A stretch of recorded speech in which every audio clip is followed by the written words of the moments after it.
پیارے طلبہ و طالبات، میں اللہ تعالیٰ سے امید کرتا ہوں کہ آپ سب خیریت سے ہوں گے۔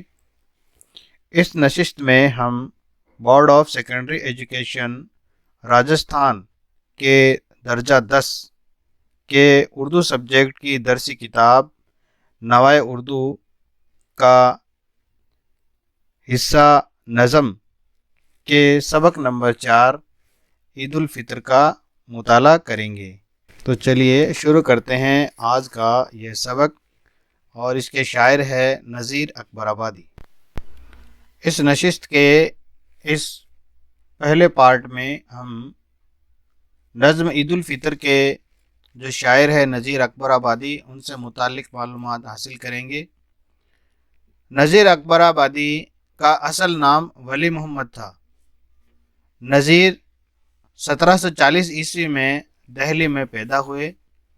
ان کے والد کا نام شیخ محمد فاروق تھا۔ احمد شاہ عبدالی کے حملے کے وقت اپنی ماں کو لے کر نذیر اکبر آباد آگرہ چلے آئے اور پھر یہیں کے ہو کر رہ گئے۔ نذیر کا پیشہ معلمی تھا، بچوں کو پڑھانے کا ان کا کام تھا۔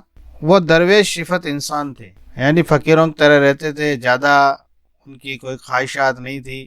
ان کو سیر سپاٹے کرنا، گھومنا پھرنا اس کا شوق تھا۔ اس کے علاوہ یہ تیراکی، کبوتر بازی، کشتی اور کنکوے کہتے ہیں پتنگ اڑانا، تو پتنگ بازی کا بھی ان کو بہت شوق تھا، پتنگ بھی یہ اڑایا کرتے تھے، اور ہر میلے اور تہوار میں شریک ہوتے تھے۔ نذیر اپنے مذہب کے ساتھ ہی دیگر مذاہب کا بھی احترام کرتے تھے، یعنی ہمارے ملک میں جو اور دوسرے مذاہب ہے، چاہے وہ ہندو ہے، سکھ ہے، جین ہے، ان مذاہب کا بھی احترام اور عزت کیا کرتے تھے۔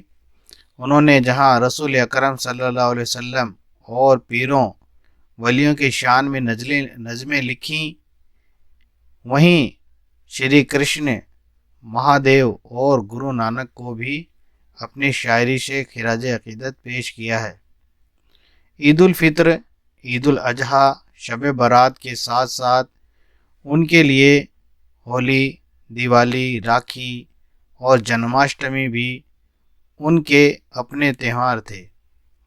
ان سبھی تہواروں پر نذیر نے نظمیں لکھی ہیں، یعنی ہندو مذاہب کے جو تہوار ہے اور اسی طرح سے سکھ مذہب کے جو تہوار ہیں ان پر بھی انہوں نے نظمیں لکھی ہے۔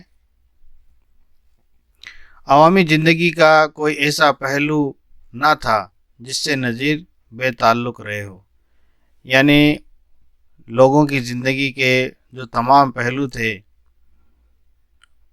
جو روزمرہ کی زندگی تھی، اس سب سے ان کا تعلق تھا، سب سے ان کا جڑاؤ تھا۔ اسی لیے نذیر کو عوامی شاعر کہا جاتا ہے۔ نذیر نے عمر کے آخری دنوں میں مدرسی کی اور 1830 عیسوی میں آگرہ میں ان کا انتقال ہوا، اور نذیر کا جو آخری وقت ہے وہ مدرسی یعنی بچوں کو پڑھاتے ہوئے یہ ہے 1830 عیسوی میں آگرہ میں ان کا انتقال ہو گیا۔ نذیر اکبر آبادی نظم کے شاعر ہیں۔ انہوں نے میلوں، تہواروں، موسموں، پھلوں اور زندگی سے متعلق دیگر چیزوں کو اپنی شاعری کا موضوع بنایا۔ چونکہ یہ ایک عوامی شاعر تھے اور لوگوں سے تعلق رکھنے والی جو بھی چیزیں تھیں، اشیاء تھیں، ان کو انہوں نے اپنی شاعری میں شامل کیا اور انہی سے متعلق انہوں نے اپنی شاعری کہی، انہی کو اپنا موضوع بنایا، وہی ان کا ٹاپک رہا۔ ان کی شاعری میں ہندوستانی ماحول کی عکاسی ہوتی ہے۔ نذیر نے اپنی نظموں میں عام بول چال کی زبان کا استعمال کیا ہے۔ جو لوگ بول چال کی جو عام اور آسان زبان تھی اس کا انہوں نے استعمال کیا، اسی میں انہوں نے اپنی شاعری کہی۔ ان کا ذخیرہ الفاظ بے حد وسیع تھا۔ وسیع کا مطلب ہوتا ہے بہت زیادہ، تو ان کا جو الفاظ کا ذخیرہ تھا اور الفاظ کی جو ان کو معلومات تھی وہ بہت ہی وسیع تھی۔ آدمی نامہ، بنجارہ نامہ، ہنس نامہ، روٹیاں،